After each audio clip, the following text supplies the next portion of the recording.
Salut les cricketeurs, je suis Anso du blog Je crée je cut et aujourd'hui je voulais vous montrer comment personnaliser facilement et customiser des couvertures de cahiers pour qu'ils soient bien différenciés des autres sans pour autant noter les prénoms, etc.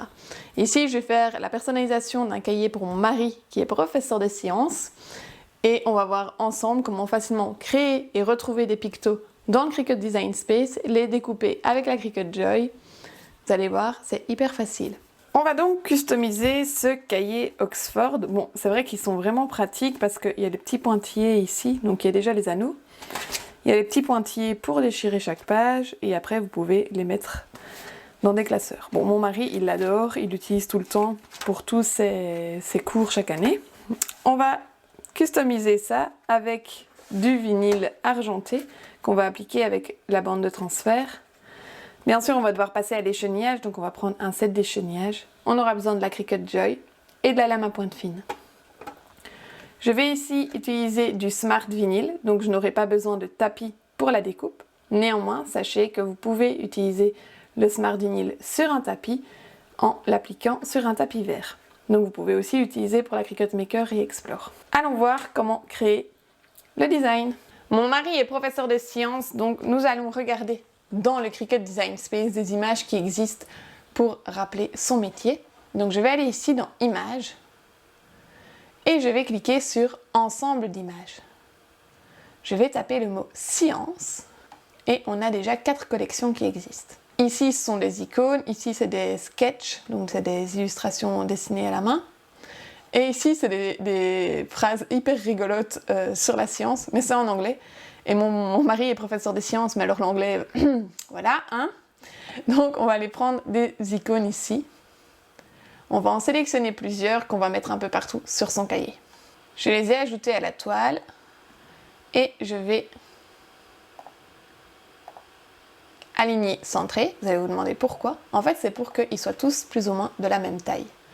On va faire, vu la taille du truc, on va faire 4 cm max. Comme ça, il y en aura vraiment, ils sont vraiment tout petits. Ouais, c'est assez joli.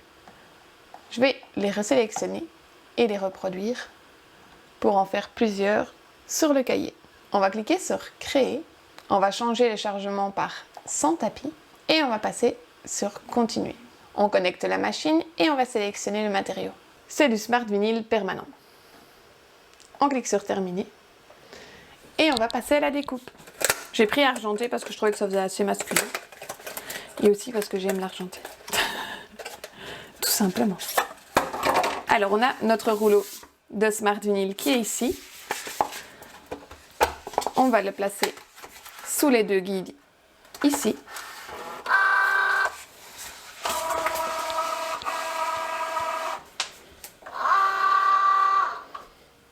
On va cliquer sur Go depuis l'ordinateur et on va lancer la découpe. Il faut savoir que ces réalisations de petits autocollants sont aussi possibles sur le Cricut Design Space, sur votre iOS, sur votre Android ou sur votre smartphone Apple, mais aussi sur l'application Cricut Joy.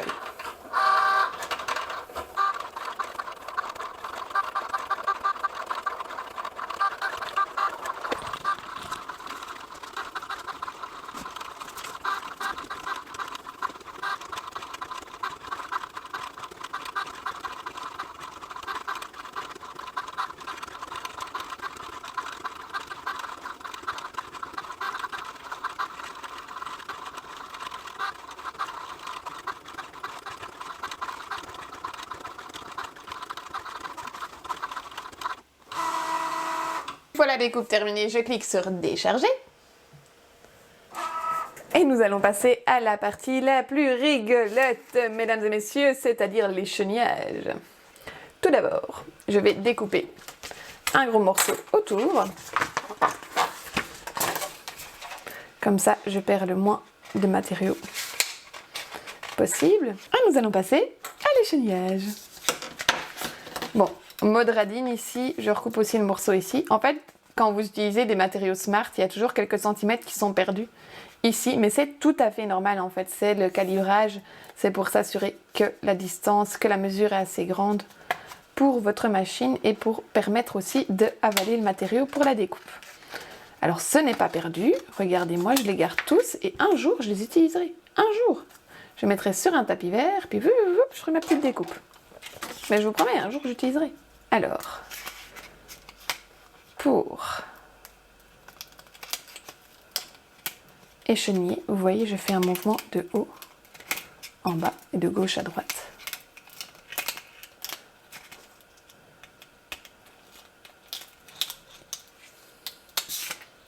Hop, et on va passer à l'échenillage.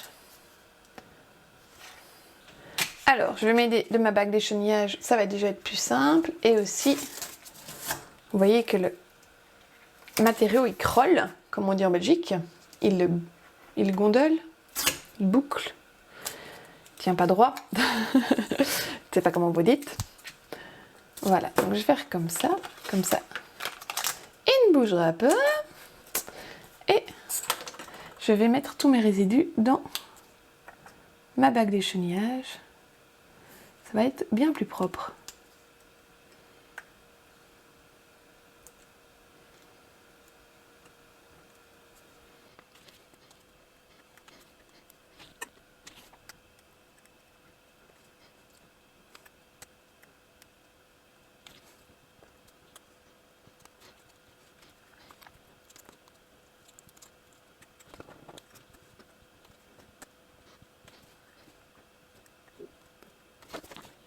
Ça y est, on va maintenant passer à l'application sur le cahier. Alors pour cela, j'ai découpé une bande de ruban de transfert. Je vais prendre un dessin. Je vais bien appuyer avec mon racloir pour que tous les éléments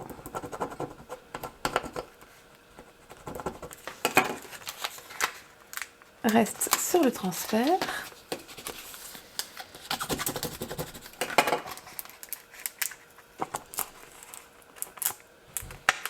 Voilà. Et on va l'appliquer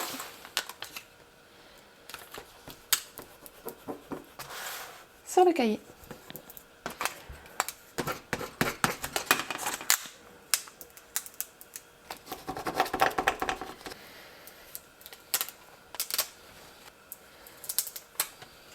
Je vois maintenant que ma bande de transfert, elle ne colle plus, donc je vais en prendre une nouvelle.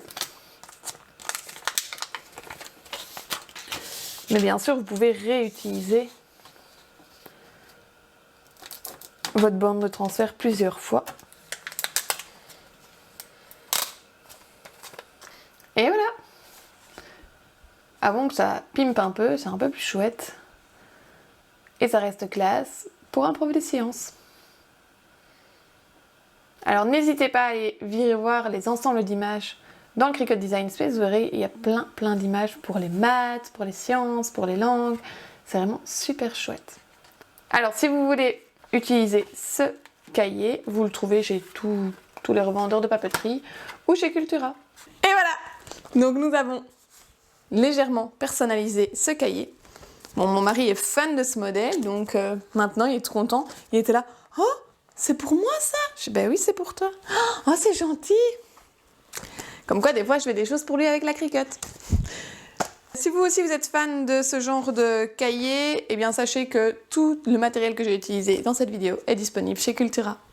À bientôt pour d'autres vidéos.